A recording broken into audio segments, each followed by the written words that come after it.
Well, Twin Oaks is one big experiment. Basically, Twin Oaks is setting out to do two things. One of them is to create a society fit for humans to live in. The other one is to create humans fit to live in that society. Now, neither of these basic goals lend themselves to easy formulae. And so in order to get to them, you've got to experiment step by step by step. Yeah. Well, people aren't equal. Some people are a lot more intelligent, other people are better looking, some people have more experience and different experiences and so forth. We don't pretend that they are. The idea of equality, we define it as no member envying or having cause to envy another member. So when you go to the dinner table and one person piles his plate this high and the other person just takes one little piece of meat and a little pile of rice, if that's all that person wants, then as far as we're concerned, they're getting an equal supper. The ideal equality is for everyone to take as much as he wants. And it wouldn't matter if some people had a lot more. The problems with equality come when the quantities are restricted, when you've got an economy of shortages.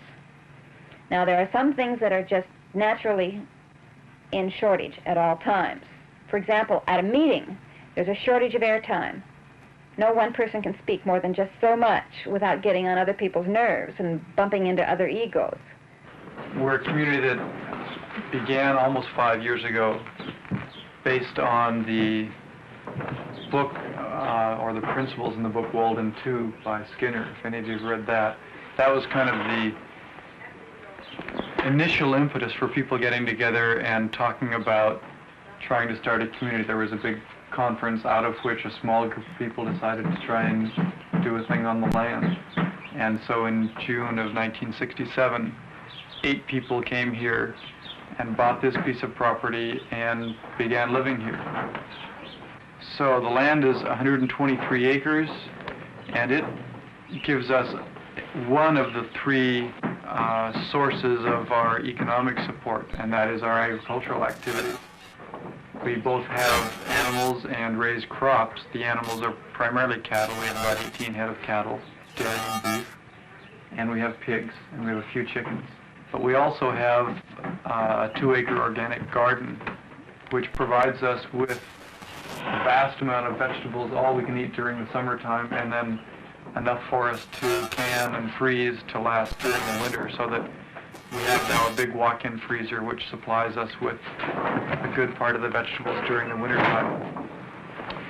So that's one kind of leg of our economic support, the agricultural activities. Another is our small industries and crafts, the main one of which is making hammocks. You can see some outside there, and later when we walk around.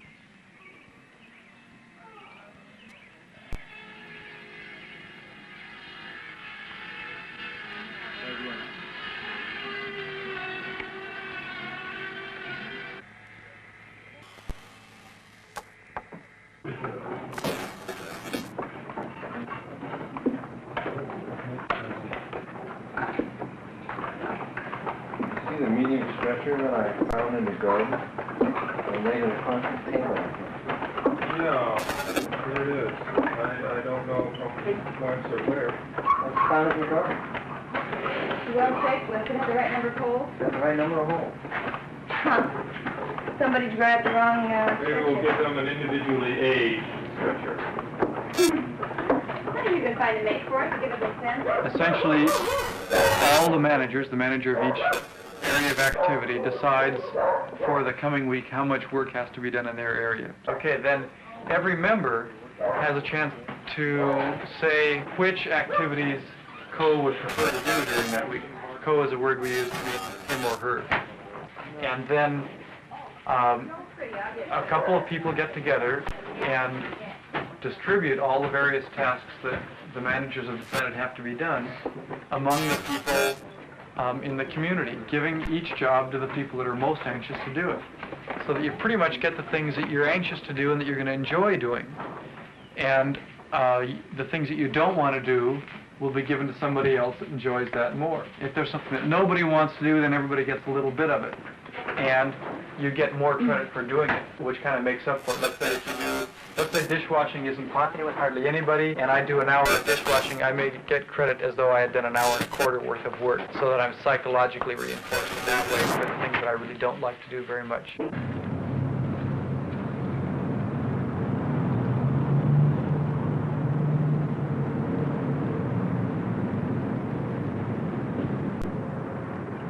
We are forced at this point to go on outside work, to send people out of the community, either commuting daily into Richmond, or if they prefer to leave and go to Washington, or perhaps live in Richmond, or maybe go somewhere else where they have friends or relatives where they can stay and earn money for the community.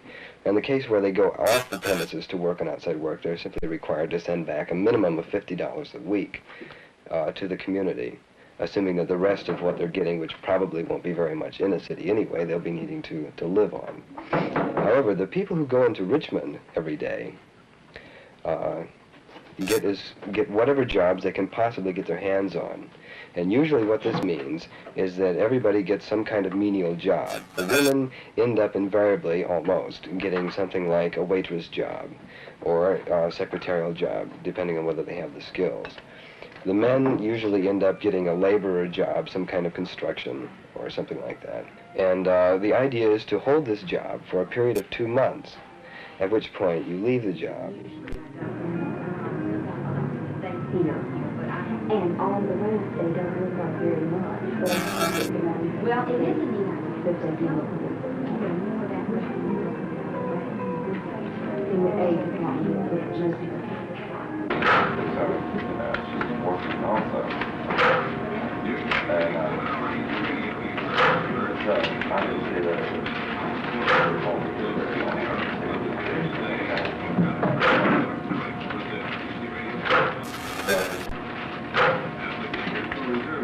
well.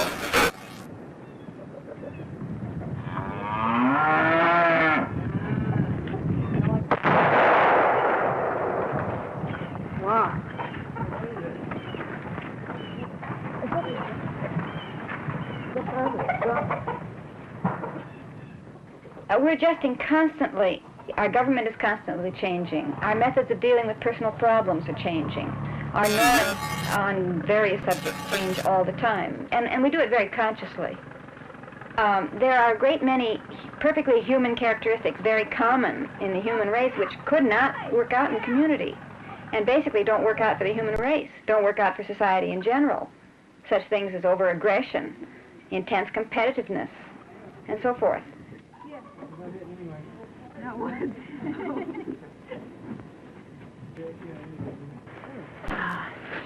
Strange. A little left over too. What's available, right? Okay. Prepare the carcass for hoisting by first thawing for the breastbone. You've done it. And completing the separation of the rounds and splitting. Fig 18. What human behavior is considered based on the experience of dogs and... Consideration for one another. Not everyone is going to clean up after himself. And if you're a fanatic for cleanliness, you probably won't make it here. Not everyone is going to put away the tools when he's through with them. Your choices are either accept it and don't expect the tools to be where they are, or learn how to put pressure through the group on careless people. So anyway, tolerance, yes. That's the big one.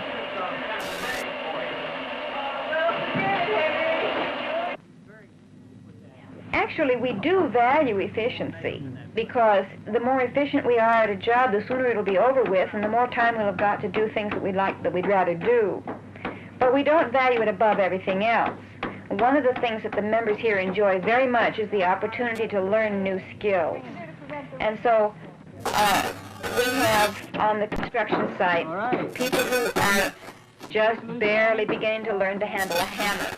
People whose wrists are weak because they've never handled one in their lives. We have people using tools they've never seen before. In particular, this is true of the women, of course. And not only in construction, we're always teaching someone to milk, and we're always teaching someone to cook. And if the lunch gets burned, it gets burned. It's worth it, because people like to do work. Work isn't just an aversive thing. Work is something that's part of life, and it's something that people really enjoy. And they especially enjoy it if it's varied, and full of fresh learning experiences. So we keep those doors open, and it costs us, but we're willing to pay the price, because that's part of the good life, and the good life is, after all, what we're here for.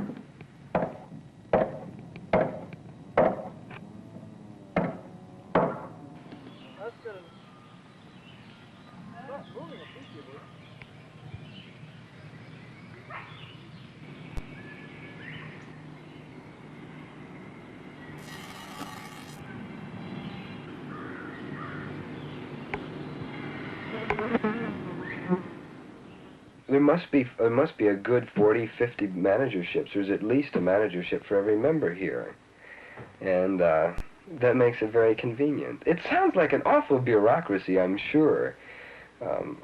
People, visitors especially, are always coming through telling us about, well, have you heard of Parkinson's law? You know, do you know what happens, you know, when you get these rabbits together?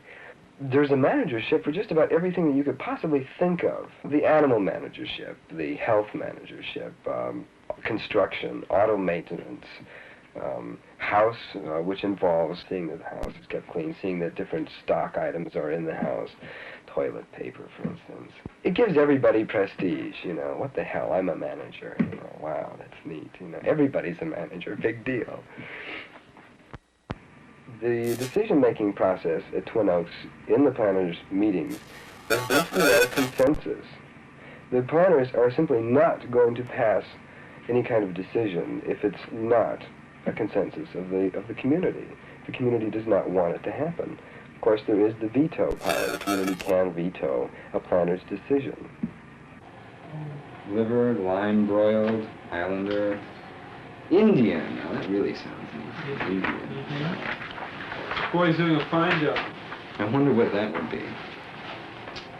This will be high protein muffins. Small bread. With dates and nuts, orange and orange juice stewing and chicken honey. cut up now. So we don't have dates and nuts. Let them eat cake. Soy flour. It's got to be masked. Flavor. Chicken breast, chicken burger, chicory and fennel salad. No, that's not. Chicken spread, stewed, stuffed. Soup, sherried, sauteed. Oh yes, Phelps Soussay. Saint Grand. Moose. Moose. No, chicken.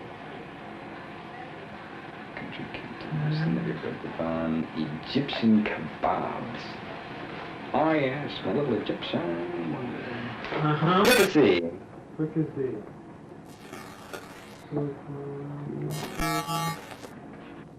Now see, we've done this before. Come on, come on.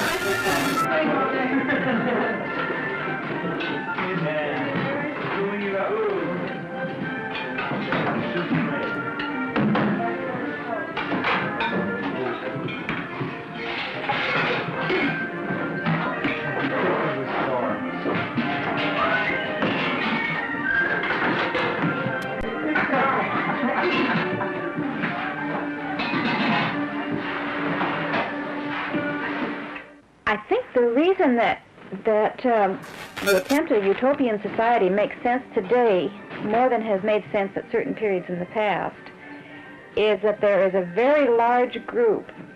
I'm talking about the children of middle-class families who have the opportunity for an excellent education, to whom the establishment does not offer anything attractive.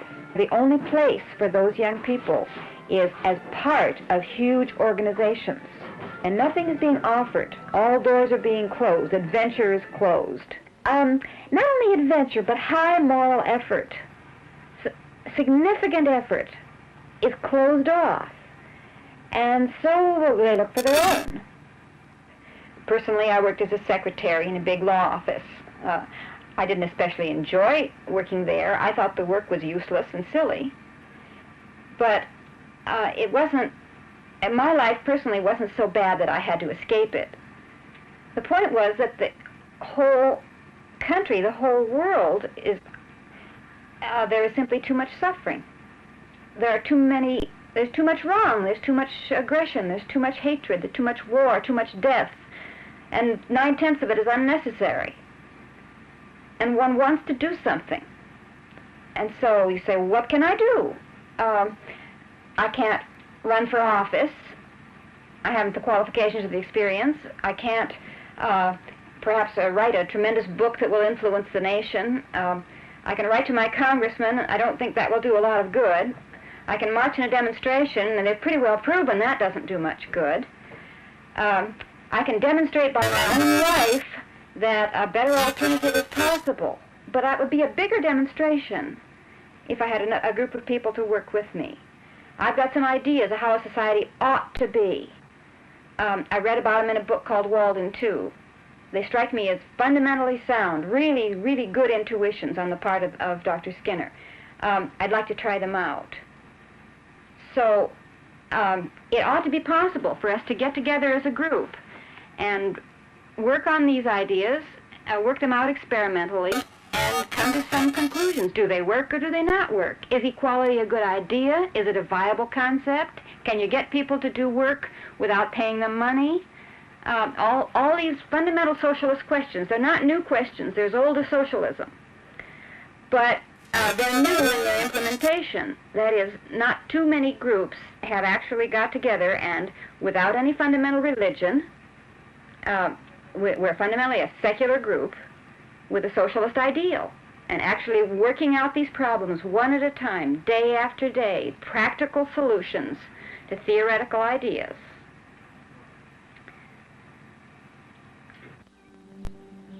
Because young women are going to come down to Fishbone after seeing that. It's going to be flooded. Careless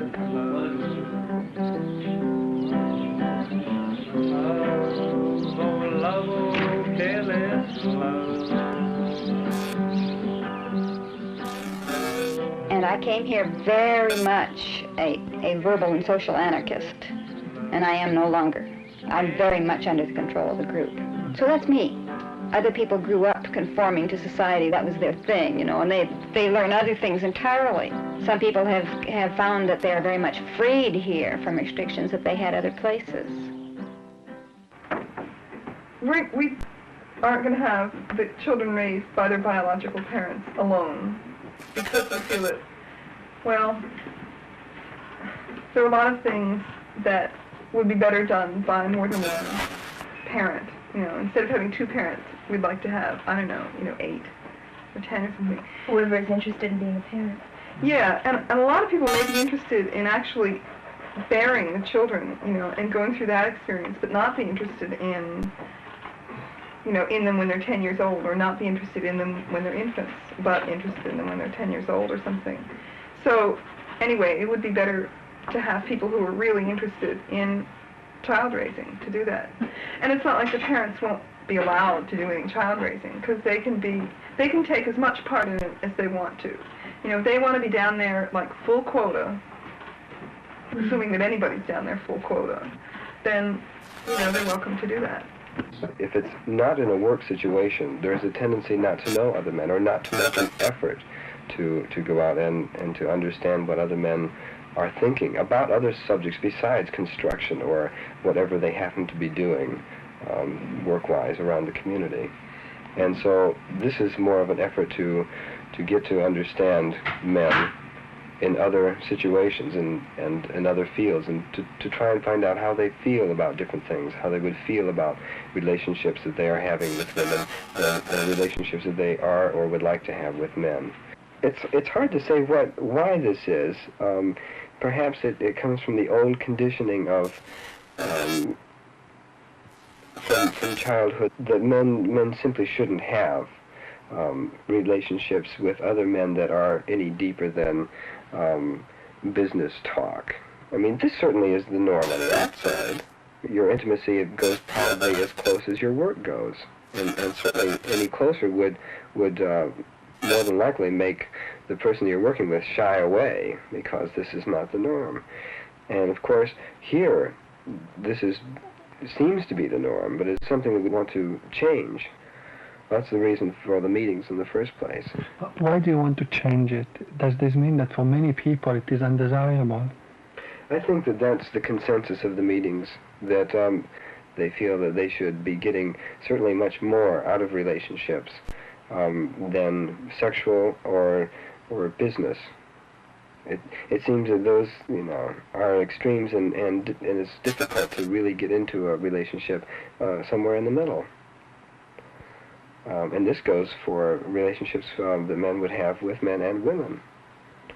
And perhaps after the goal of reaching some kind of verbal intimacy has been reached, men would feel very confident in going into more sexual relationships with other men.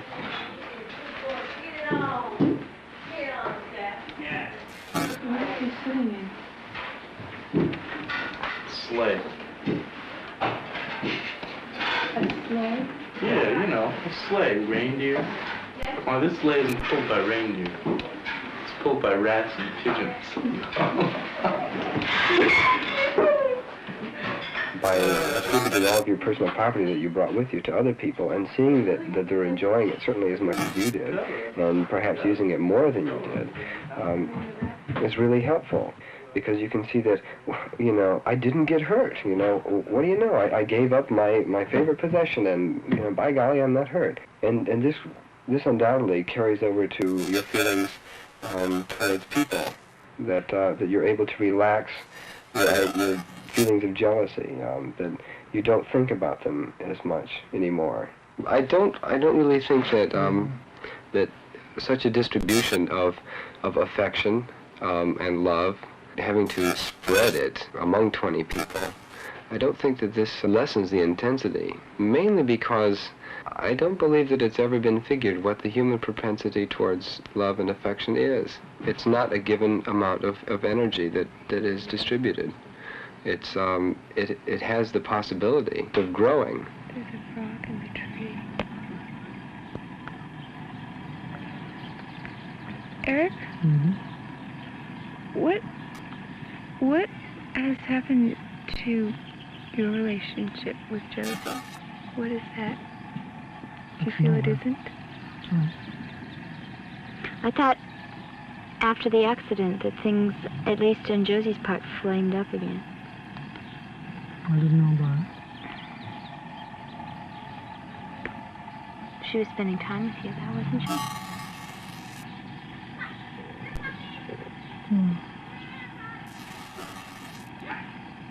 Has that sort of been a kind of just a drifting apart rather than anything in particular happening? No, it was specific things happening.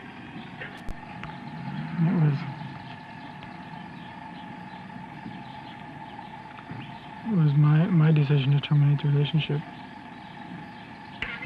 when I could no longer cope. That was before she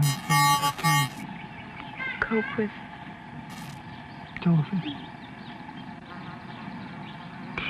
It's just so strange to me, Eric, because last year things were completely switched around. I mean, they look that way to me anyway.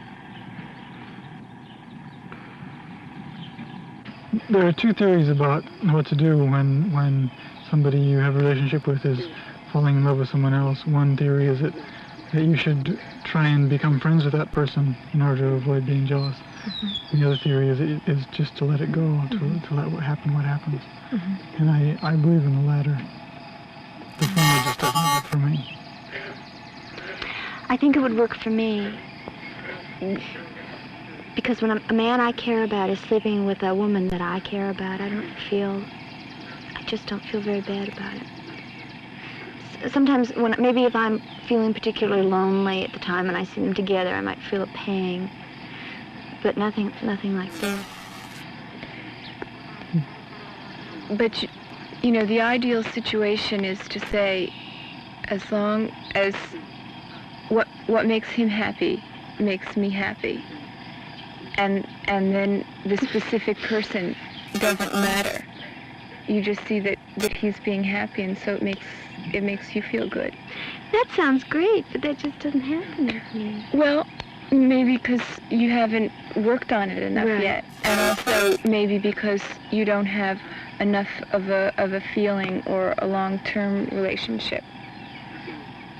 Yeah. I pretty much know how most women feel about jealousy, but I don't know very much about men. I just ignore it as much as possible.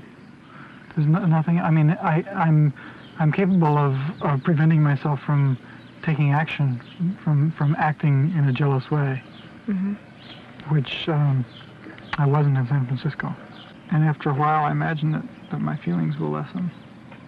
It's been like an ideological commitment for me to try to be able to share.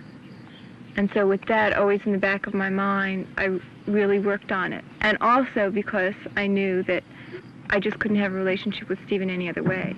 I feel that the relationship is different from what it was. It's just really hard for me to say if it's better or worse. Stephen, has put it in terms of it being, a higher plane or something. It's also a real security thing that allows us to move into relationships with other people because we have each other's love. It's going to be interesting to me to see what kind of patterns develop over the next 5 or 10 years. Because I don't feel we've reached any kind of stability in terms of social patterns. We may never. I'm very interested in the experiment they're conducting here. I'm very interested, perhaps skeptical of some things I see, but I certainly think the idea of developing better patterns of relating to each other and getting more meaning from work, these are certainly very desirable goals, and so I'll be watching with interest how this community develops.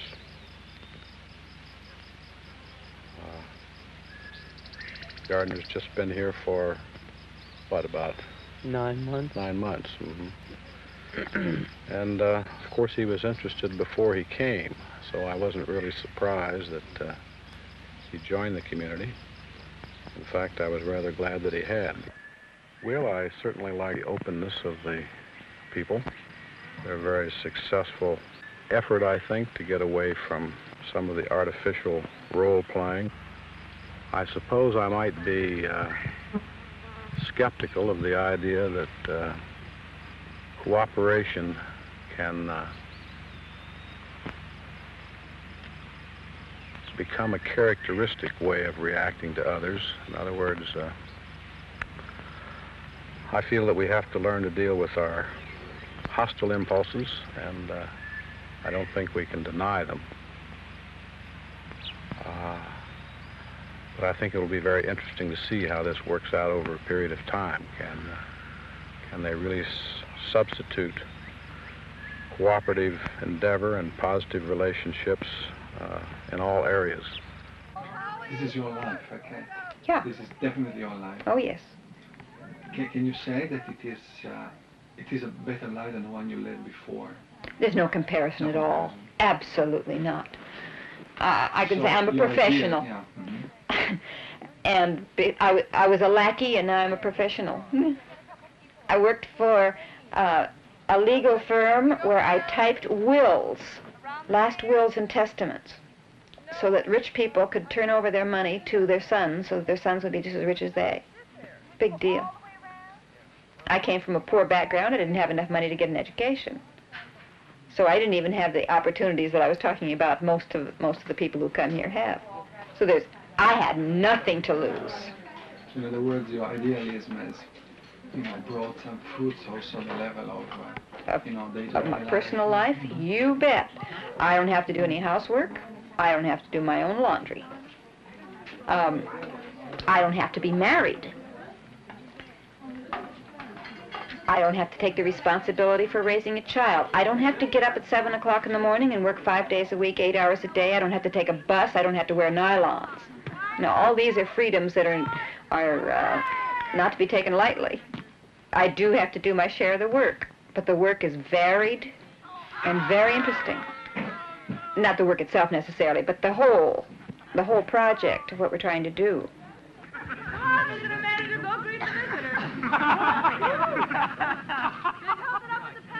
It's an elite now. But as we progress, we've got to get less and less elite. Otherwise, we prove nothing. Certainly, I am not interested in being an elitist society for a certain kind of elite sort of person who comes out of a certain kind of background. That's absurd. Otherwise, if that's what we were, we wouldn't be socially significant, and we hope to be. I expect to see this movement grow.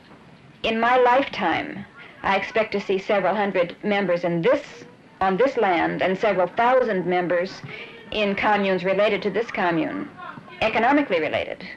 If we're to do that, our culture has to be strong enough so that we can transfer the basic kind of consideration and feelings that we have for one another to people fast enough to grow that fast, if you understand me.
For me, the revolution is over.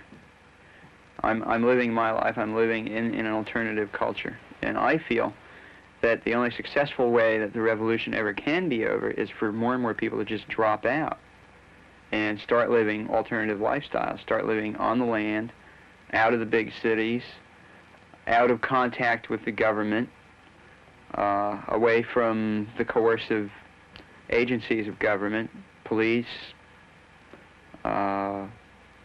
engineering boards, city planners, city governments, tax collectors, and it can be done. People can do it. We have hassles right here, but we live a 100% less restricted life than the average citizen does, and that we do as we want, the way we want it, and we feel our responsibility towards each and every person as a brother and as a sister, instead of as a law-abiding citizen. It is an experience type of thing. You don't attend classes. Living isn't all about attending classes. You live. We each learn from and teach each other. Everybody should try to develop at least one of the basic survival skills. Farming would be a very good one, or hunting, building, mechanics, auto mechanics can be very helpful. You know, if they learn that, they don't have to be dependent on other people as much. We live in a community, and it's my feeling that everybody should live in small communities. Do we have enough people here? We have an engineer, an architect. We have some very good carpenters, a very good mechanic. We have some really great cooks, and we're trying to turn other people on to living outside of the coercive society and to not being a consumer through the paper that we put out and just through personal contact with people. I feel that we could go back to small craftsman-like factories where perhaps a few people will work as craftsmen did, as blacksmiths did 100 years ago. Such a shop with proper equipment could produce a tractor. It can be a tractor that doesn't pollute. The factories are driving the people to produce more simply for the sake of money, instead of to produce something that's really great. If people, become skilled artisans again, something that's lost here in this country, the products will be much better. There will be fewer of them, but there won't have to be as many because they won't break as often. We use technology here, building solar heated water heaters. That's what I did. I went around Europe and I found out what was going on, And when I found out, it really freaked me out because where I was brought up, it just wasn't like that. It was a nice, closed community, and it was protected and safe, and everything was all right, and there was always enough food, and nobody really, ran around trying to get each other and stuff. So then I came back to America, and I traveled around for a long time, about 8 months, 9 months. I lived in a lot of different cities. I lived at a lot of different colleges. I lived at Harvard and I lived in Berkeley, and that's about the two weirdest colleges. And I think I got into that a little bit, seeing when those guys were out, the smart people in the country, and I met a lot of the professors and stuff. But I still didn't think they were where it's at because they were still out for like academic privileges and to get farther up in academia, and the students were just liking to get into good jobs still. A lot of them were smoking dope and taking LSD and even taking heroin. It's funny that students at Harvard took heroin.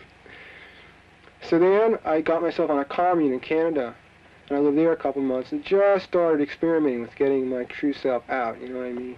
And experimenting with like not having to be paranoid about all the people and just working with a group of people. I was about 8. We were house painters. And then I thought the climate was too cold and everybody I knew was a draft resistor, and I was wondering what was happening, that everybody was leaving, So then I came back to America and I started taking a lot of LSD. And the LSD was just completely blew me away. It just knocked my entire old basis out, and I had to like deal with this whole new reality I didn't understand. And it was actually what I found out was, this is the reality that everybody lives in all the time, and I was just alienated from it for like years and years and years. And it was a lot like waking up from a deep sleep. That sounds funny, but I think it happened. It's a long, I do think it happened. Because I feel like it's been more refined, especially here at Heathcote. Like, after a while, it was just too much. I think I went crazy for a short time. I stayed in my parents' house for 2 or 3 months, and I was in bed for a long time. And I was just completely shocked that, like, reality was this thing that we were, like, locked out of, and it scared the heck out of me. I couldn't understand, like, why it was just so hard to just be with oneself and to, like, live with people. It just didn't make any sense. So 2.5 years ago, I came to Heathcote, and now I've learned a little more how to relate to people and a little more how not to, like, behave in stylized dramas, and just try to figure out, that the world's not is far out. It's not really a horrible place. It's that the cities are horrible and the social system's horrible. The world itself is still really far out. It still works, and still the light's still pretty, and it's still far out.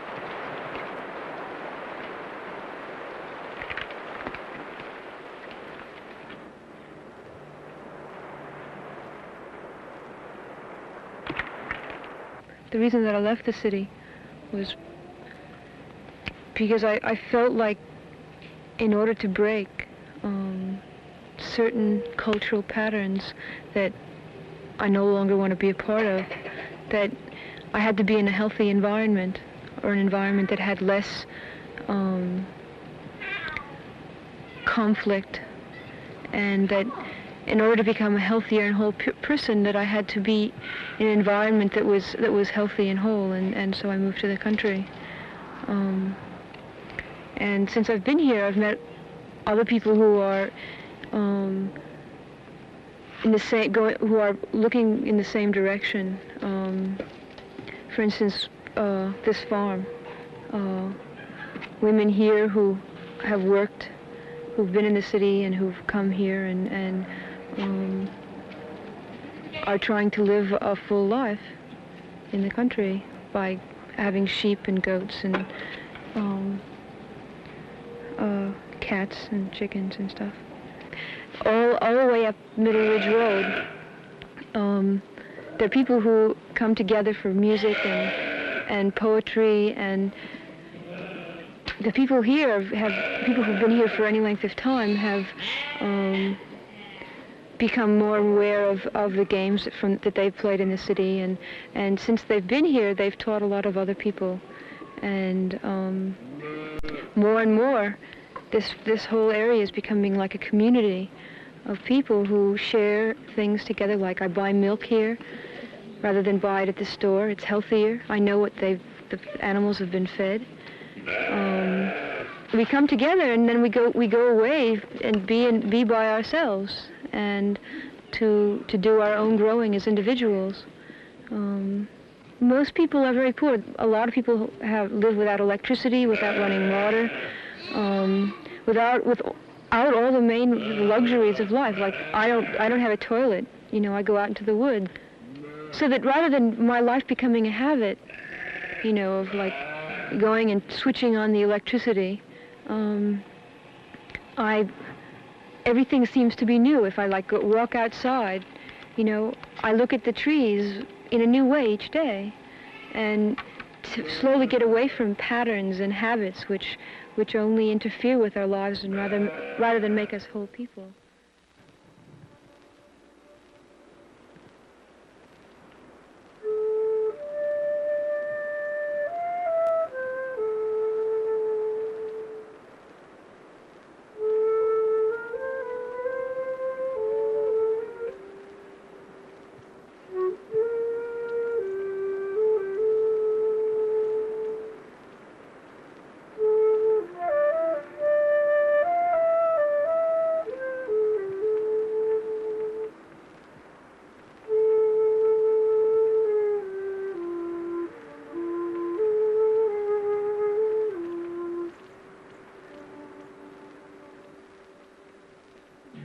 And I think the Vietnam War has kind of like pushed all of us to like make some stand.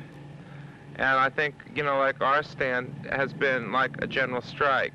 Our stand has been like to refuse to like support the society with our skills and our tax money and our abilities, and to try to go off in the bush where we are and try to build something that's more meaningful, that is more gentle, that's more loving, that's more peaceful. Something that, like, you know, like we're not afraid to bring our children up into. I myself have been arrested 8 times in, you know, demonstrations, and you can just do that for so long, you know, and then you say, well, you know, here I am, and I'm a young man, and what am I going to do with my life, you know? So one of the things that I tried to do with my life, one of my lives, was I decided to become a commercial success.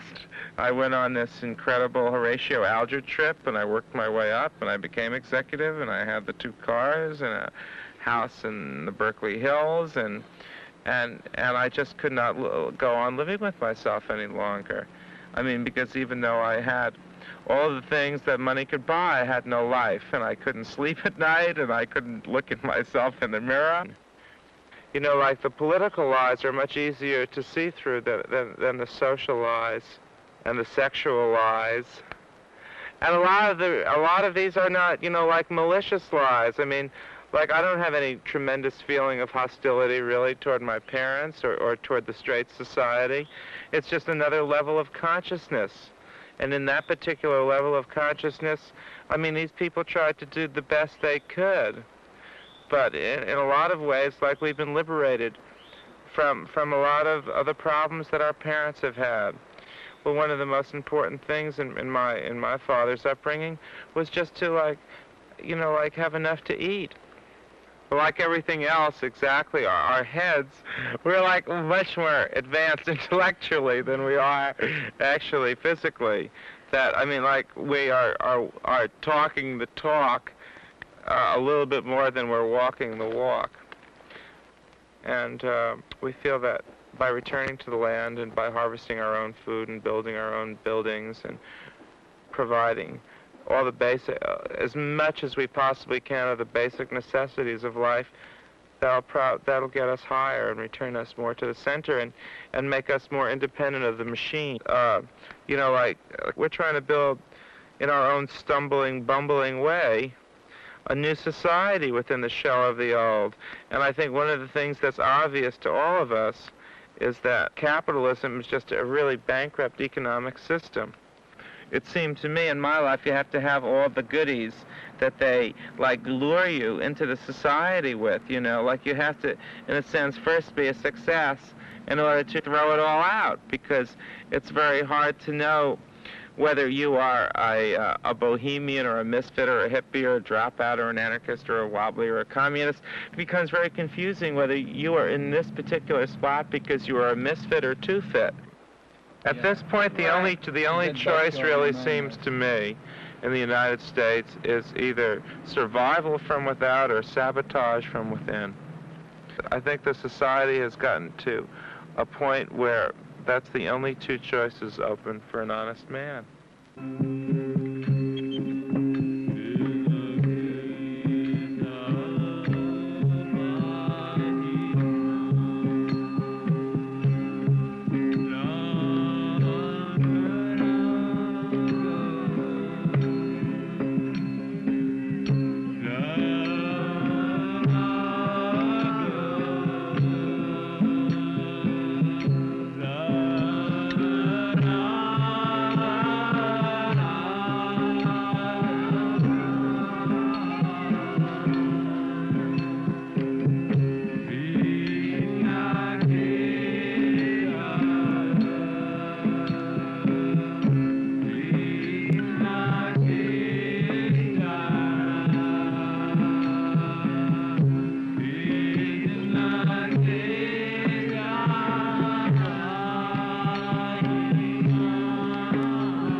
When I got here, like, Lam had already been here for 5 years, and I had to deal with a lot of establishment.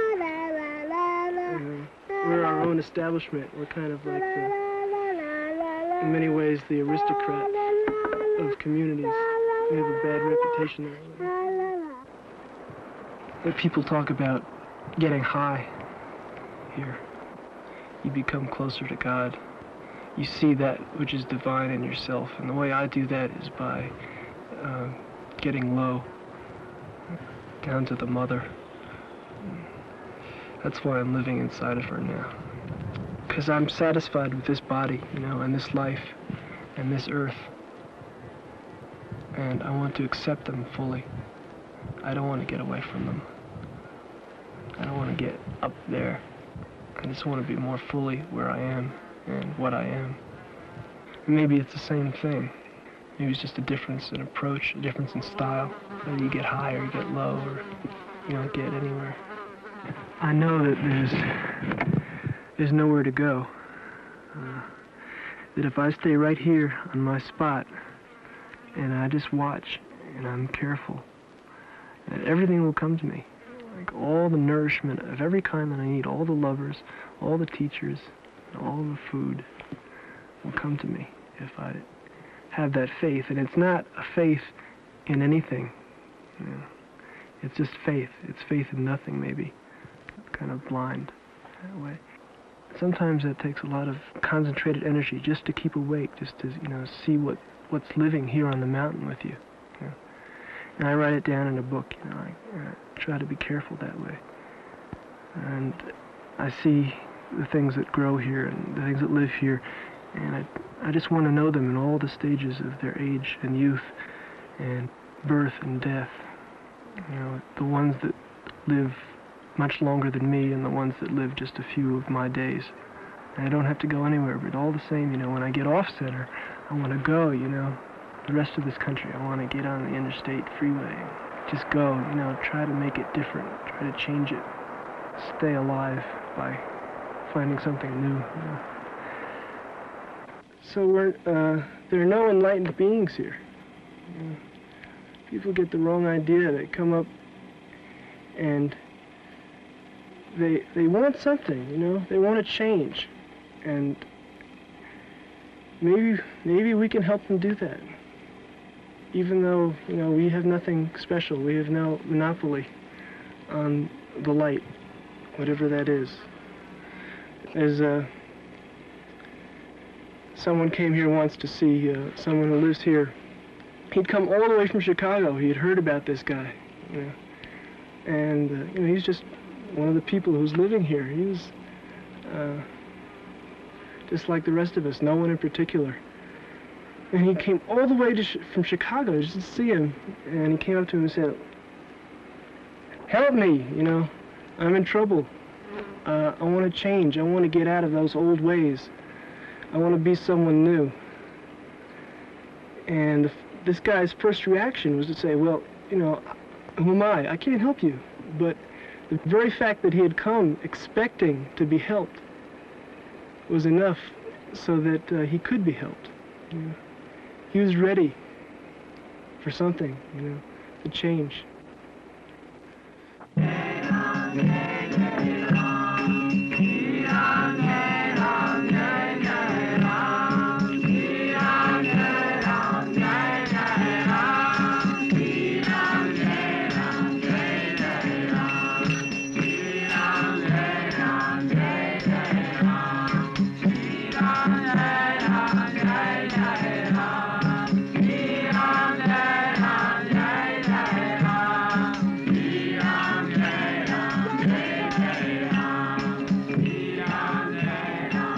People are going through a lot of very difficult changes.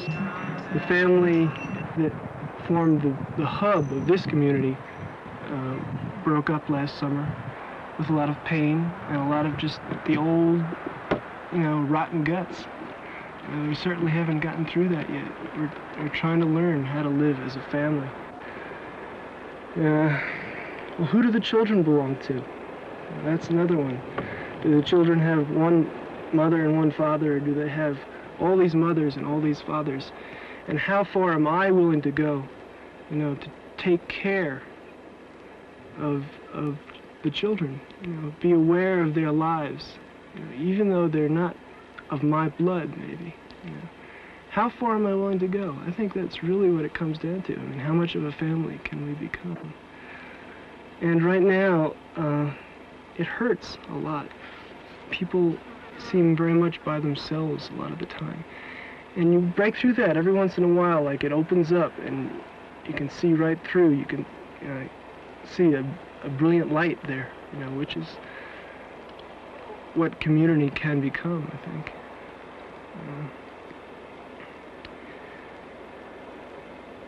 I don't have any children myself. Living here, I'm just starting to become aware of children's lives, you know, and maybe aware of the fact that we're all fathers and all orphans at the same time, and that we've just got to take care of each other. Yeah.